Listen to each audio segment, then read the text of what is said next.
Kia ora, welcome to episode 80 of the SWNZ Podcast, the podcast for New Zealand Star Wars fans. My name is Matt. And my name is Christy. We're very excited to have hit the 80 episode milestone, so just want to give a shout out and say thanks to everybody for listening in and for joining us over the previous few years and listening into our previous installments. It was another interesting week for news from a galaxy far, far away, so let's jump in and talk Star Wars.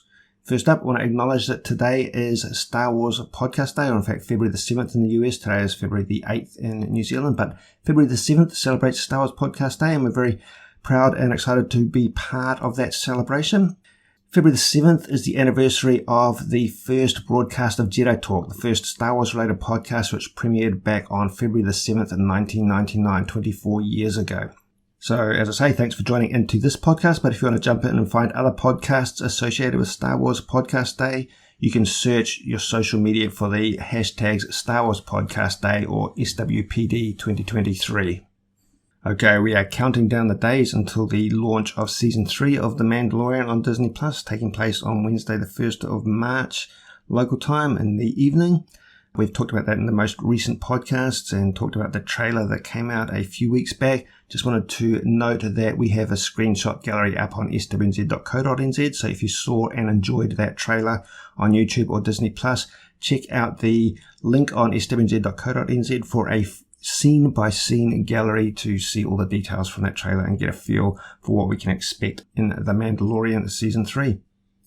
They often pack a lot of shots and tiny details into these trailers, so you often have to sort of go through it frame by frame to really pick up sort of details in the background. Of course, if you like to stay sort of more spoiler-free, at least there aren't too many more days to go until we finally get to watch these if you're ones that are trying to avoid sort of any details from the trailers. Yeah, I mean, that trailer, it conveyed some of the material that's in it, but it was mostly about flavour.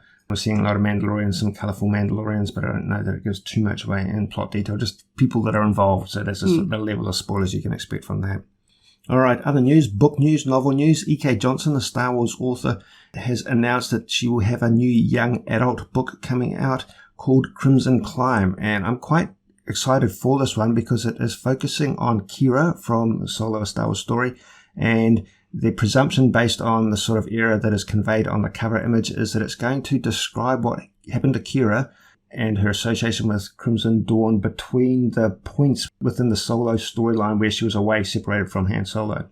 Yeah, so when they were separated at the sort of the dock, and she grabs Han Solo's sort of dice, and then of course later on we see her with Dryden Voss and stuff like that, and there's this really interesting time period that we don't really have too much information on from like books or comics or anything like that. So it'll be really interesting to see how they sort of fill in that time gap for her. Yeah. She's a fascinating character, and I'm glad we're getting a little bit more backstory and stories involving her. We've got some ones further on with her sort of involvement in Crimson Dawn when she's, has taken over more authority there in the comics and things like that. But I want to see her sort of her initial involvement there. Yeah, this is a very specific time frame, a very specific time window. And once this is filled out in terms of her narrative, I think we'll have a pretty complete picture. And I'm excited for that. I still very much like and celebrate Solo: A Star Wars Story as a movie, as a standalone movie. I think it's quite rewatchable, and yeah, it's one of my faves. In our podcast last week, we talked about all the upcoming Star Wars material that we can expect over the rest of this year and beyond. Just after our podcast, some really interesting news came out about Volume 2 of Star Wars Visions, the animated series, which will be premiering on May the 4th on Disney+. So that release date was new information, but we also have titles and the studio names from each of the different countries that we knew the episodes of Visions Volume 2 would be coming from. So I'll just quickly run through those. There will be an episode entitled Sith from Algueri in Spain, Screech's Reach from Cartoon Saloon in Ireland, In the Stars from Punk Robot in Chile, I Am Your Mother from Aardman Studios in the United Kingdom, Journey to the Dark Head from Studio Mir or Studio Mir in South Korea, The Spy Dancer from Studio La Cachette in France, The Bandits of Golak from 88 Pictures in India, The Pit from Dart Stagio and Lucasfilm, a combined effort from Japan and the USA, and Owl's Song from Triggerfish in South Africa. Quite a wide range of different countries and presumably styles there. Personally, I'm not familiar with the sort of style of animation we might be able to expect from some of those regions. So I think that's going to be a fascinating way to sort of experience Star Wars from different points of view. I think, like we mentioned in the previous podcast, that this will be a great sort of a way for these lesser-known studios to sort of showcase their work on a larger platform like Disney Plus, with, sort of the Disney sort of collab here. The only one that I immediately recognize is Aardman from the UK. They are, of course, known for Wallace and Gromit and a number of their sort of original stop motion. So I'm curious to see if we will get a similar style from them. I presume so. Yeah, because they have a very distinctive look to a lot of their... That's the whole point of, I think, Visions is to represent make it recognizable where it's coming from. Yeah. Of course, these titles don't really give us too much information. I think they're intriguing.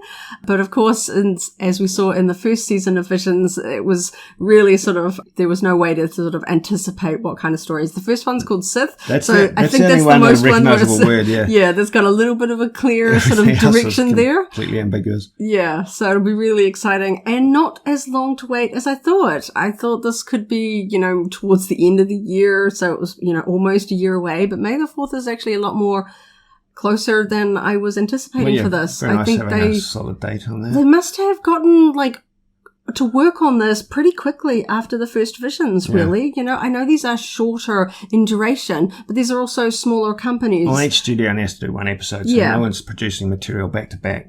But I think that goes to show just how successful Disney deemed the first volume to be. They must have been like, yep, okay, the good numbers, good audience reaction, let's go ahead. Because it takes time to reach out to studios and get together a sort of a finalized list of participants, go through a few concepts and things like that, and sort of really get going when the people can actually start creating their animation. So that's really exciting, and that bodes well for further volumes. I think that this would be a really fun, ongoing, regular series. Yeah, very much could be. There's a lot of potential for the future there.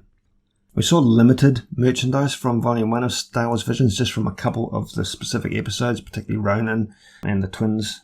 Be interesting to see which one of these we might get material from. It's also interesting that they're taking quite a different tack. I remember when people were wondering whether we would get a Volume 2, whether we would see continuations of the stories. It's interesting that for Volume 2, they have gone with all completely new ones and a more international flavor. I know that there were some stories in that first series that could have basically spawned their own miniseries, or at least sort of a sequel episode. Maybe we will see that down the line. Maybe could be a spin-off, could be something in parallel to the Star Wars Volumes Visions channel per se. Like you said, Ronan got some sort of some statues. We saw some Funko Pop vinyls, a book, and a comic. I think that one was sort of arguably the fan favorite from that one. It'll be really interesting to see which one sort of arises to be the fan favorite from Volume 2, and if we will see any sort of flow on merchandise from that. So let us know what your favourite episode from Volume 1 of Star Wars Visions was, and if you recognise any of the studios from Volume 2, which ones are you particularly looking forward to yourself. Alright, let's talk gaming news. We're excited for the release of Jedi Survivor, which will be coming out on the 28th of April. Early today, IGN revealed 9 minutes of gameplay, and that's available on their website and their YouTube channel. So 9 minutes of gameplay that takes place after Cal Kestis crash lands on Kobo and must seek out help to repair his ship. So that's a new planet. This is all set 5 years after the events of Star Wars Jedi Fallen Order and follows Cal's increasingly desperate fight as the galaxy descends further into darkness. As I said, this will be available on the 28th of April locally and internationally. A number of local retailers already have pre-orders up, so you can get it from where you usually get them. Mighty Ape, EB Games, JB Hi-Fi, out of those three big ones, it looks like Mighty Ape might have some of the best pricing. $79 on the PC, $95 for Xbox or PS5. Deluxe versions at $109 for PS5 and Xbox.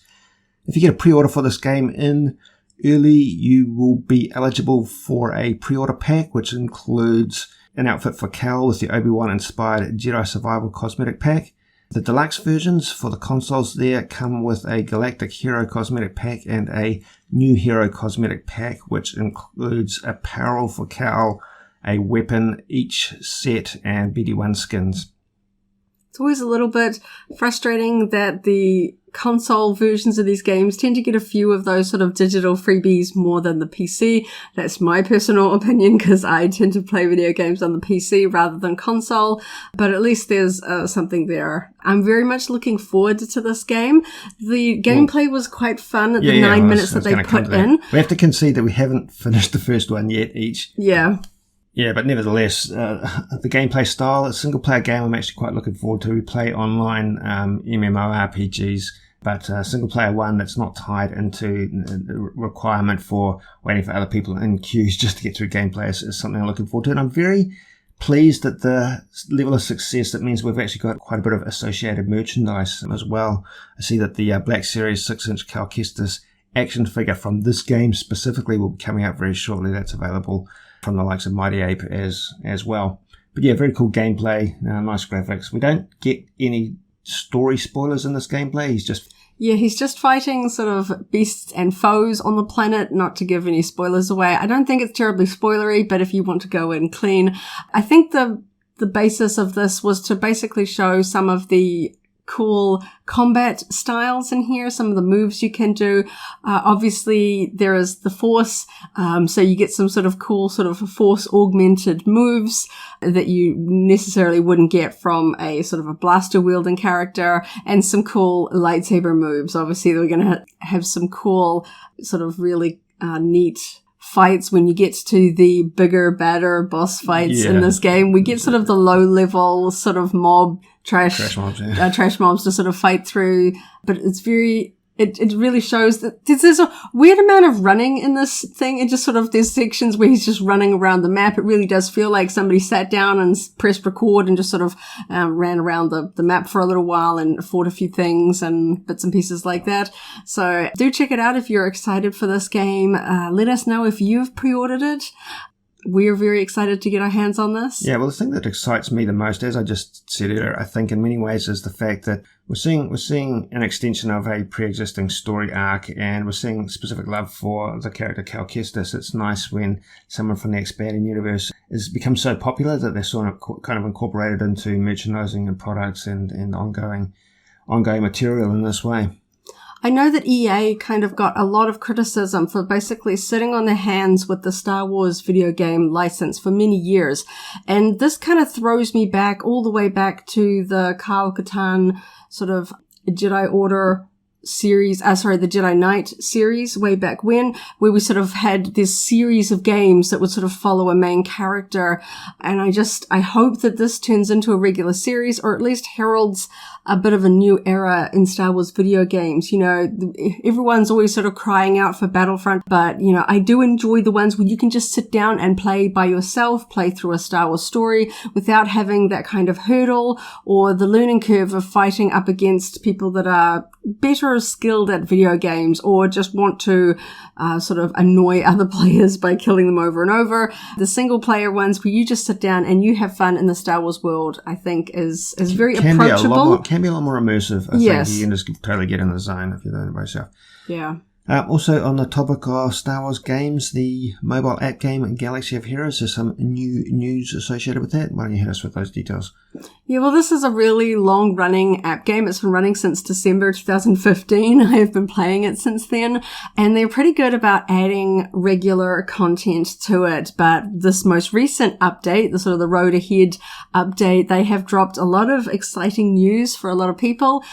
First off, we have the sort of the kit reveal for the Tusken Chieftain, as seen in the Book of Boba Fett. There are already a few assorted Tusken characters in the game, but they don't really have a full cohesion. You generally have to have a good 5 or 6 sort of characters to build out a good team.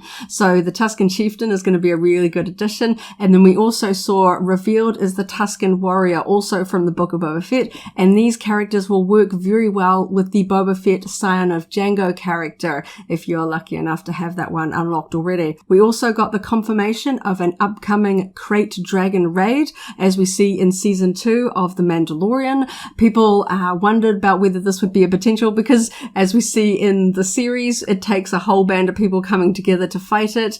The raids in this game are done through guild events, so it takes a whole guild of up to 50 people to take down the bosses in the guild raids. So this is very exciting. You got to work together with your team in phases with different mechanics to take down the big bad. We've had some really cool ones in the past. We had the Return of the Jedi Rancor was one of the very original sort of raids for guilds. So I'm very, very excited about this. Of course, it's going to be very hard. Each subsequent raid has sort of really upped the ante in difficulty, especially since we have a vast array of Galactic Legend characters in the game now. So I get the feeling it's going to be sort of at that high level. And we also got the tease of a new Hero's Journey Cal Kestis, obviously tying in to the release of the new Jedi Survivor game.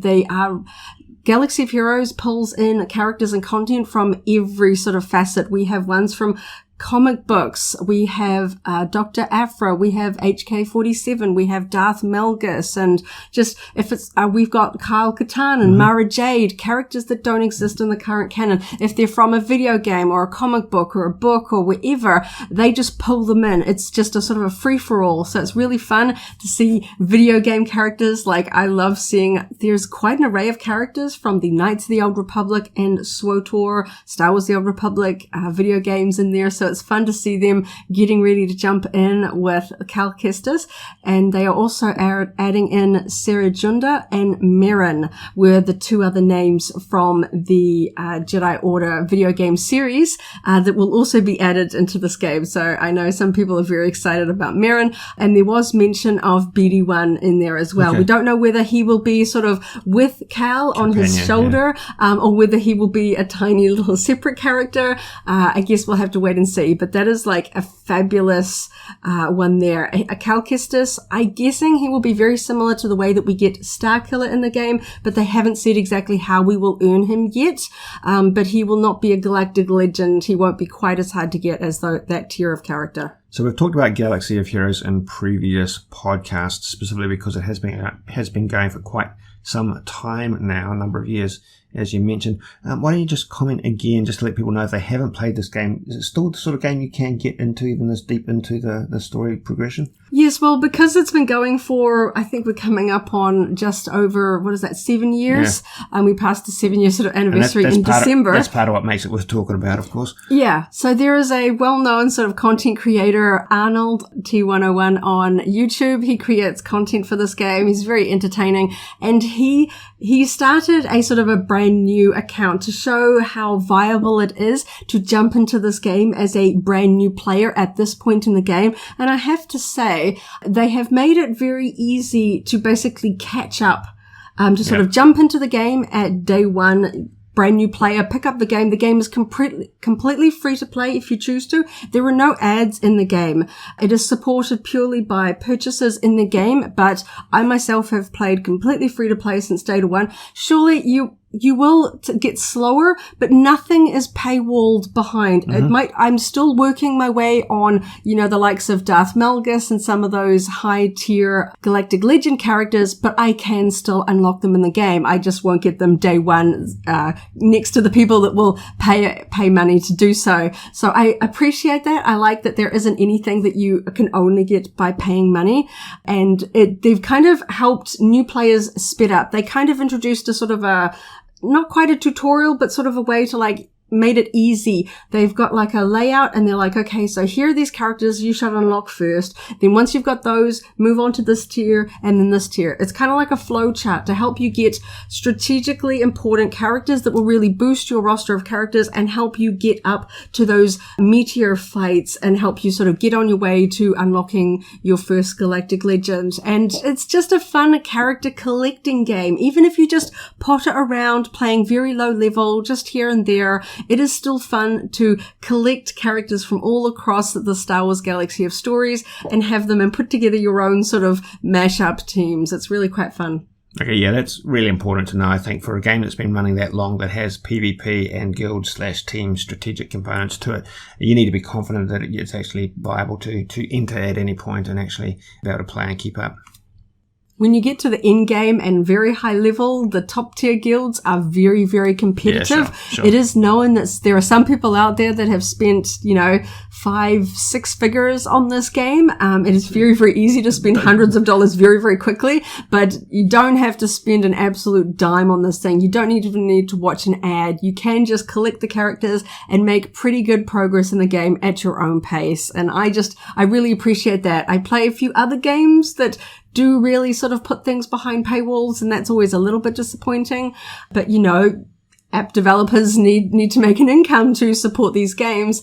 And it's a really fun game. It's gone through sort of, hurdles over the past. There's always been, every now and again, there's just sort of, a move that the developers made that maybe fans aren't the fondest of. Some people dislike some of the new gear additions to the game. But when it comes down to it, we're just a bunch of Star Wars nerds collecting Star Wars characters and putting random battles together. You can actually put together a team of 5 different Han Solos because there's young Han Solo from Solo. There's a New Hope Solo. There's old Han Solo, there's hot Han Solo, there's you can put together, you can have Anakin and Lord Vader and Darth Vader all together on the same team. It's just kind of funny, and you can just muck around and have fun with it, and I really enjoy it. Right, we're going to run through some local store reports and then move on to talk about last week's episode of the Bad Batch, episode 6, Tribe, as we do on a regular basis when there is material of this sort streaming on Disney+. But first up, things that have been seen on store shelves around New Zealand. We're very excited that over the past week, the Series 2 of the Jazzwares Micro Galaxy Squadron has shown up locally, or at least part of the expected wave. In particular, we've got the light armor class range, which are priced at $30 at the warehouse branches of the warehouse. This includes Yoda's Jedi Starfighter, which is vehicle number 0032, Battle Damage TIE Fighter 0033, Hera Syndulla's A-Wing, which is a rare variant, 15,000 of those available globally, that is number 0035, and Sabine Wren's TIE Fighter, which is the Chase rarity, one of 5,000 available locally, and that is 0036. In the Starfighter class, slightly larger than the light armor class, priced at $35 at the warehouse, Bo-Katan's Gauntlet Fighter 0037, Luke Skywalker's Snowspeeder 0038, an AAT Battle Tank 0039, Antok Merrick's X-Wing, which is the Chase variant 0040, and Ahsoka Tano's Jedi Starfighter, which is the rare 0041. We don't have any of the blind box mystery vehicles locally yet from Series 2, but we do seem to have restocked Series 1, which is a little bit curious. We don't have any of the larger vehicles either, which is a shame because I'm particularly looking forward to the Marauder from the Bad Batch from that line. So hopefully we do see those locally. Yeah, I'm a little bit pessimistic on this because we didn't get the Razor Crest locally in New Zealand, and I feel like perhaps that's a little bit of a foreboding here that some of the larger vehicles, the likes of the warehouse and that, are just not bringing them in. Or that's a decision made at the distribution level, whether they're just sort of not bringing them in or making them available for the local stockists to put on store shelves. I really hope that this isn't an ongoing issue because this is such a fabulous line, and the larger vehicles included, as well as the Marauder shuttle, are the Republic gunships, and the Jango Fett's version of Slave One, but all of which are very cool vehicles. Yeah, and I feel like, especially Django being played by a New Zealander, I think that there'd be a lot of people that want these ones.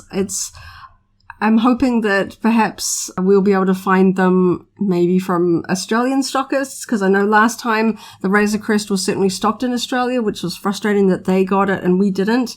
Especially since we seem to have at least some of the chasers showing up in New Zealand. Yeah, the regular case lots are showing up, and case distributions are showing up.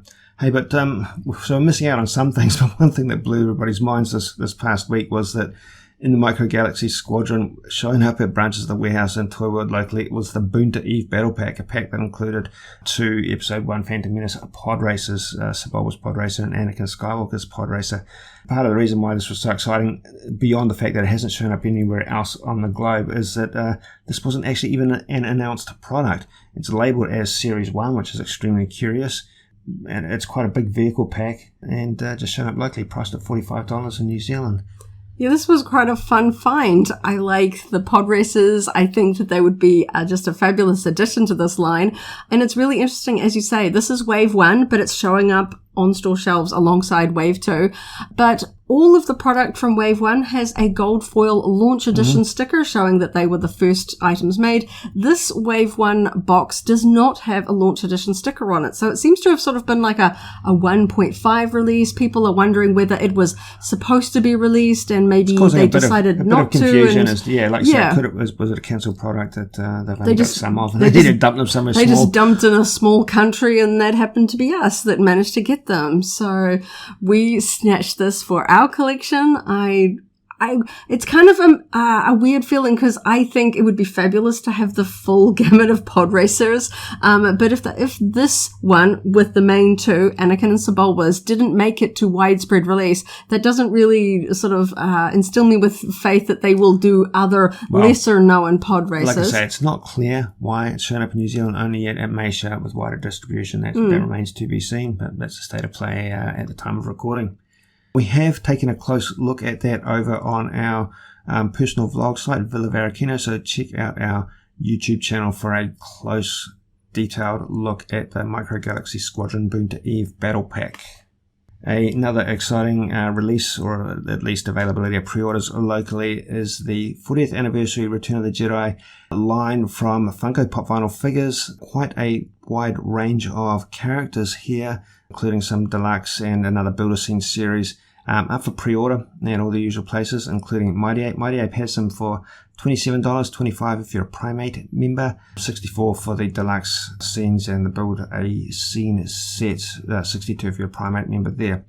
This range includes an unmasked version of Darth Vader, an Emperor on his throne as seen on the Death Star 2, a holographic version of Luke Skywalker, glows in the dark, Princess Leia in her Bouche disguise, Jedi version of Luke Skywalker as seen in Jabba's throne in the early scenes of Return of the Jedi, Endor version of Princess Leia, C-3PO in his Ewok throne chair, Wicket the Ewok, and a separate Ewok with a series of helmet drums in the Builder Scene. And we've talked about these a few times in the past because this is following on from the likes of the Bounty Hunter Builder Scene and then the Episode 1 Phantom Menace lightsaber duel Builder Scene.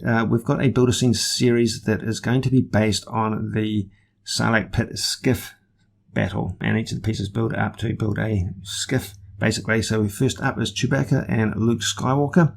The skiff that it builds up is a little bit artificial in that it's elongated to accommodate quite a few different characters, but I think this is perhaps a better idea than some of the Builder Scene sets that we've got. I'll come back and talk about that in just a second. Also in the standard Pop Vinyl Figures, Max Rebo in his musical organ. I'm very keen on that one specifically. And deluxe movie moments scenes of Luke versus Darth Vader and Jabba the Hutt with Salacious Crumb. What are your thoughts on that skiff Builder Scene set? I think that's a lot better than the flat sort of floor and wall from the Bounty Hunter sets. Yeah. It might not necessarily justify the higher cost for these sort of deluxe it's more than twice the regular price. Yeah. And we've talked about that many times in the past in relation to the other Builder Scenes, but yeah, this one's a bit cooler. Yeah. Certainly, if you bide your time, I thought it was interesting with the Bounty Hunter set. They launched the range with Boba Fett, arguably being the most popular, or at least the most well-known out of those characters.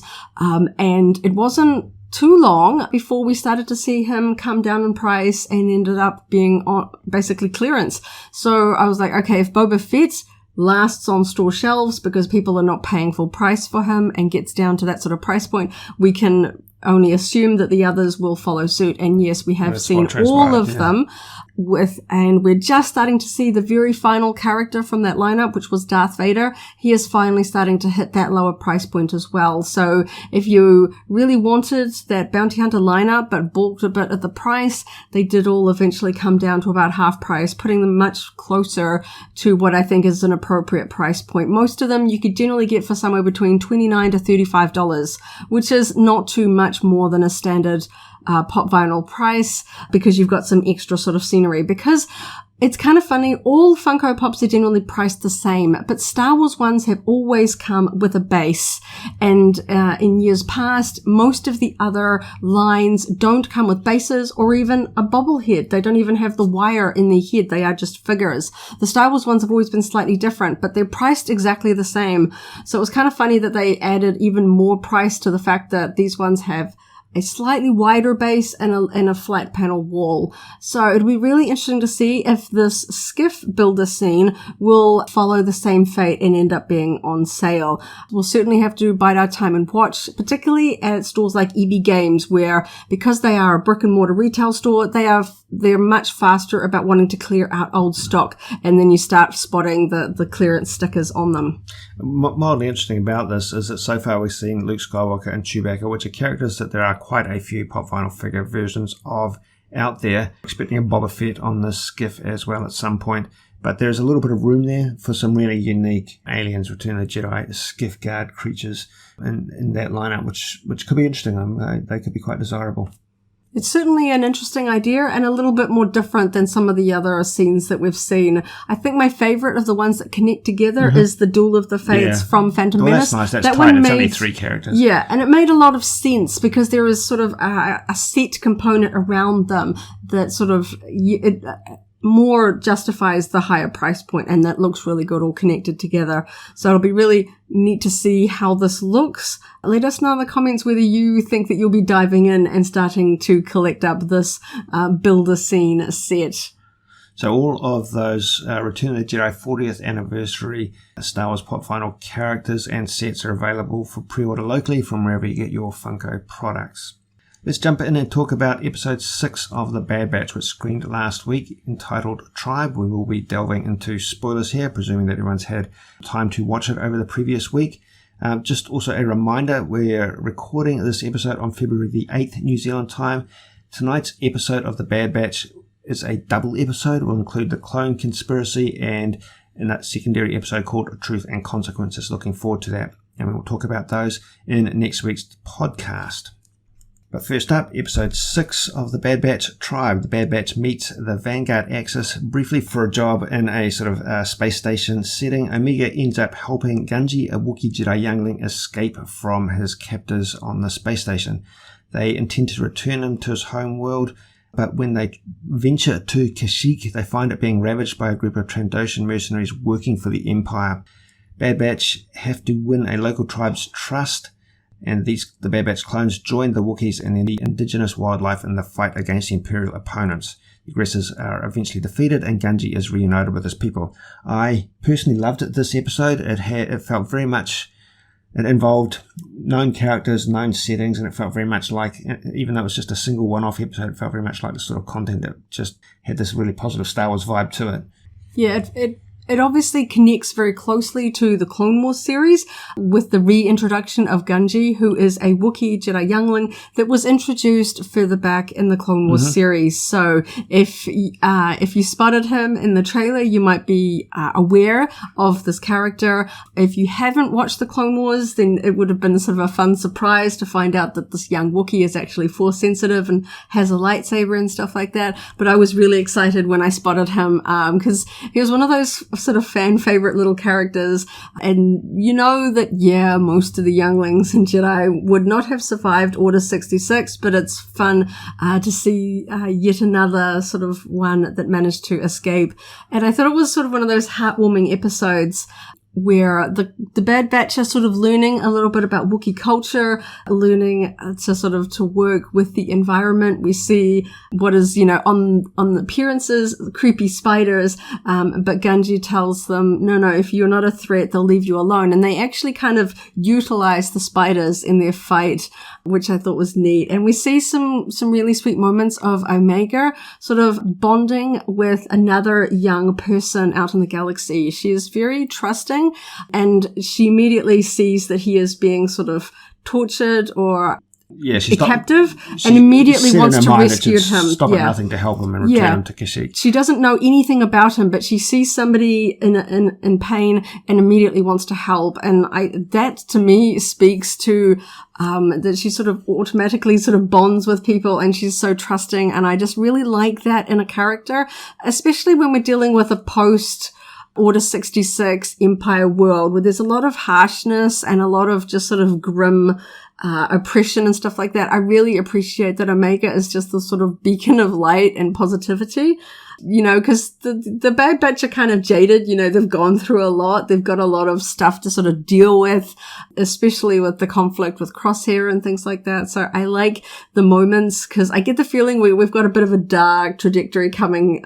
We haven't had too much conflict directly between the Bad Batch and the Empire in the second season, but we know it's coming. We know it's coming. Yeah. So I like these moments where they actually manage to not just sort of do a mission or win some money or sort of, complete a mission for Sid and earn some keep. This was just doing something because it was the right thing to do. Yeah, I liked it very much as a story. It's self-contained. It does give us a bit of a picture about the state of the galaxy at this point in time, and it does pose a few very interesting questions, specifically those pertaining to Jedi survivors that may be out there, and even Gunji's direct story, what's going to happen to him moving forward on the planet of Kashyyyk. Whether or not we'll revisit that at some point in the Star Wars narrative or not, I don't know, but it does sort of pose these interesting questions about the survivors of Order 66, who may be out there hiding, who may be expanding their force abilities, or who may have abandoned them. Interesting bits and pieces to talk about there. But I like this very much as a self-contained episode, as I said, because it particularly utilizes recognizable characters and recognizable settings. Kashyyyk has a little bit of a fond, specific nostalgic memory for me because it was one of the very earliest expanded universe, in some ways, environments that I was exposed to. It showed up obviously in the holiday special, Star Wars Holiday Special, which actually broadcast on television in New Zealand in 1978, but it also showed up in the newspaper comic strips that were reprinted in the New Zealand Woman's Weekly. So, I saw a few instances where stories revolved around the Wookiees on Kashyyyk, and I love the fact that they've on the whole persisted with the culture. There's been a lot of variations and evolution over time, but they've persisted with many of the aspects of the culture and environment of Kashyyyk as it's been portrayed over time. In fact, there are a few instances in this episode where they were showing establishing shots of the Wookiee tree houses on Kashyyyk that just totally made me feel like those matte painted establishing scenes in the holiday special. It was a very interesting vibe.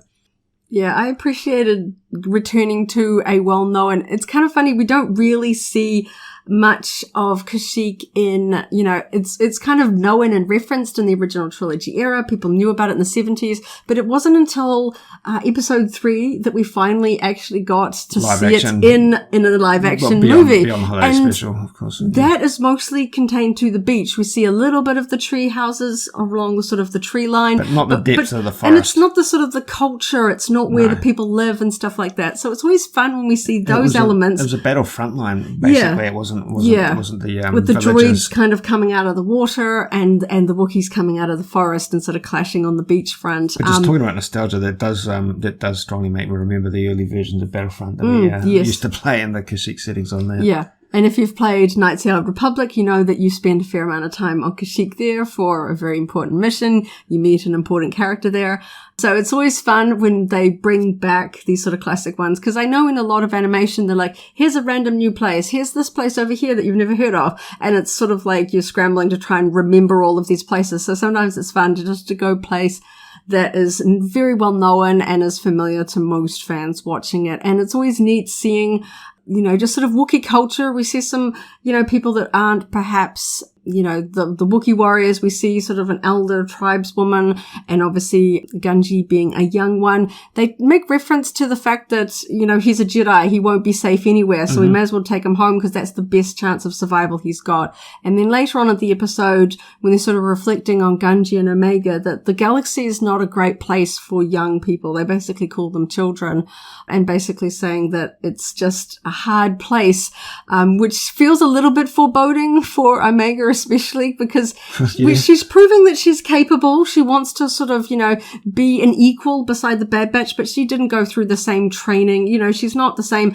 physical size as the other clones that are adults. So I really do fear for where the story's going to go for her. I don't think that they can give her a grisly end this early. I think, I want to see where she goes, because obviously she is very much a part of the Bad Batch. I don't want to see anything bad happen to this core. And I think it's really interesting seeing the Clone Wars sort of post-era, the beginning of the Empire, slightly through, I know it's kind of told from the Bad Batch's perspective, but we get a slightly different lens on the galaxy through Omega's eyes, the way that she sees things, the way that she always wants to help people. And I'm a little bit anxious, but also very excited to see where they take her character arc. I'm very invested in her. And I hope we see more merchandise for the Bad Batch, like we were talking about earlier with the Micro Galaxy Squadron. I want that Marauder ship. I have the full Bad Batch lineup in, Funko. I have them in my Galaxy of Heroes video game. I want more of them surrounding my life. We'll give it a little bit of time to see if the Marauder shuttle shows up locally, but otherwise we'll have to chase that online, because it does, the minifigs that it comes with are in fact Wrecker and Omega. Of course, we've got a soft spot for Omega because she is voiced by a very well-known Kiwi actress, Michelle Ang. But just to wrap up our thoughts of the episode, I appreciate sort of throwing in the Trandoshans, because they are the sort of the long-standing sort of arch nemesis for Wookiees. Yeah. There's obviously a long-running sort of, they both sort of see it as almost like some sort of calling to sort of, they both have a very sort of combat-driven culture.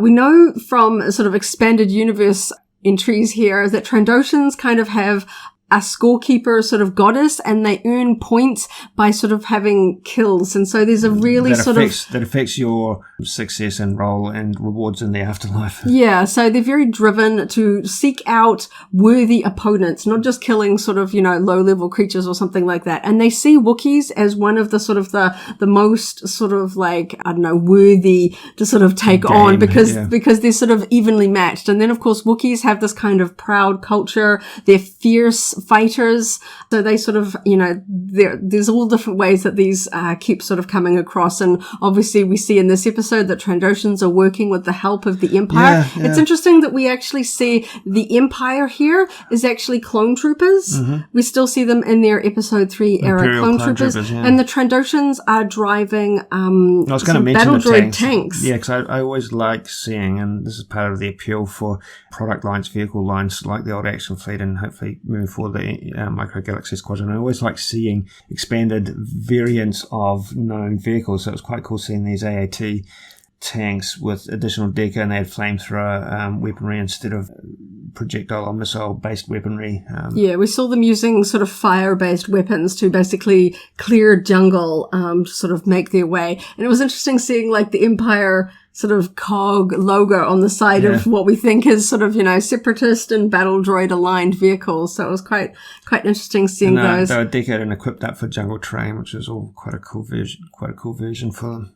And I always appreciated when there's, just coming from me as an animal lover, I appreciate it when there are moments in Star Wars where they're like, let's not just outright kill the animals, let's learn to live with them. So instead of like killing the spiders that seem aggressive, the Bad Batch work with them.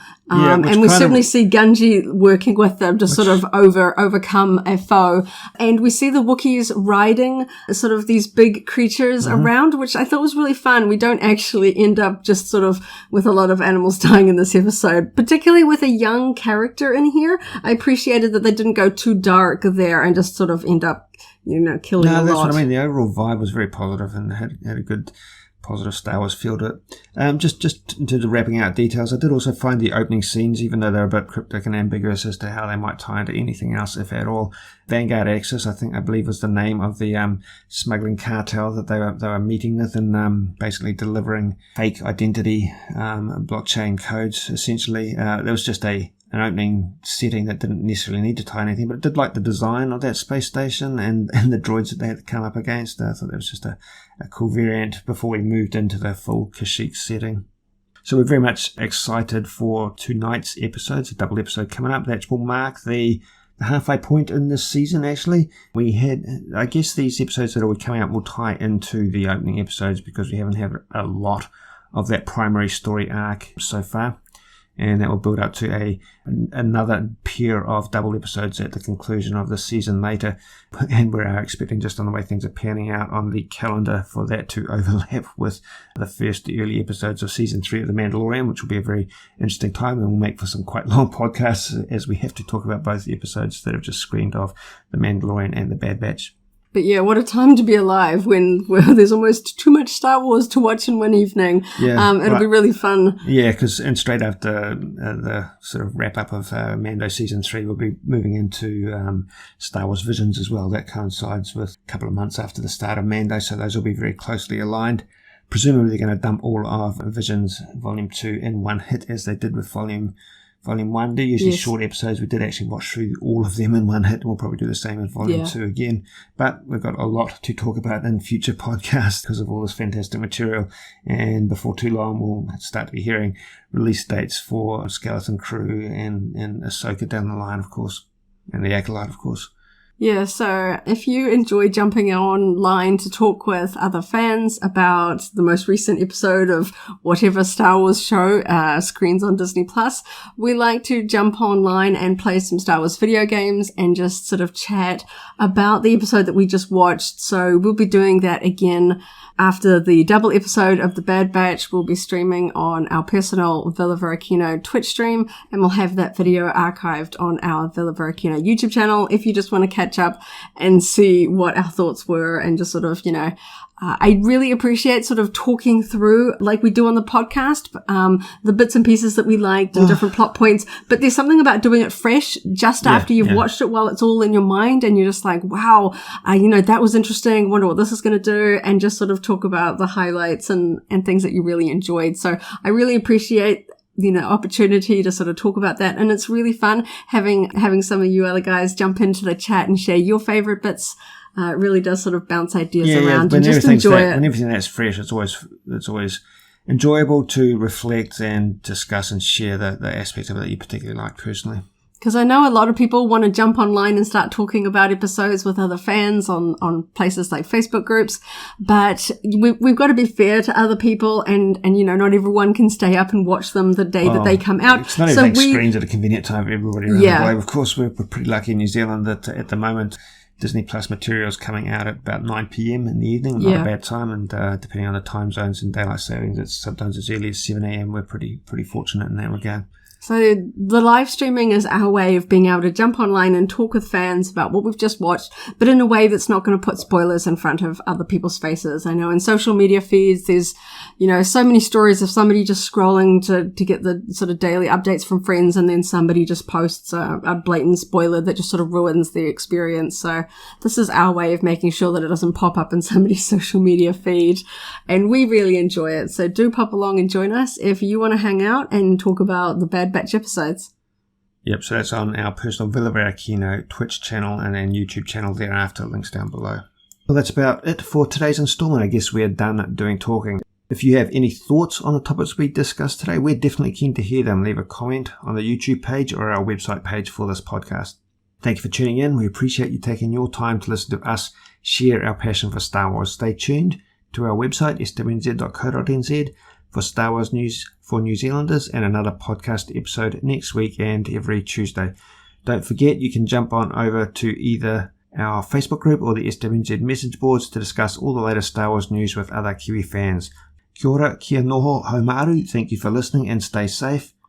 Turou Hawaiki, may the Force be with you. If you enjoyed today's podcast, go ahead and like the video, check out the SWNZ Podcast playlist for our other episodes, and subscribe for alerts about new episodes. See you next time.